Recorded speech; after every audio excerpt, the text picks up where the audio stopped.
This assessment asks us to identify the hemiacetal functional group, an often confused or overlooked functional group.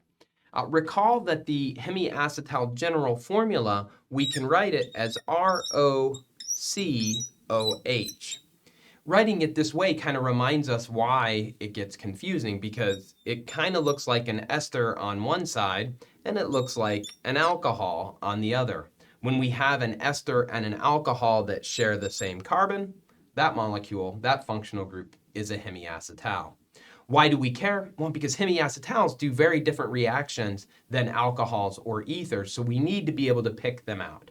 Now I'm going to redraw the molecule here, and let's see if we can identify that ROCOH. The OH is the easy part because it's OH. Notice that it's attached to this carbon, which is attached to an oxygen, which is attached to an ethyl group, what we could consider the R.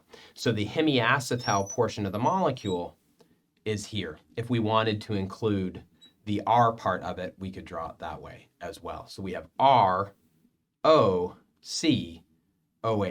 This carbon here, we would say, is the hemiacetal carbon. This is the hemiacetal functional group. So whatever that unique chemistry that happens with hemiacetals that doesn't happen with alcohols or ethers would all be happening at this carbon here.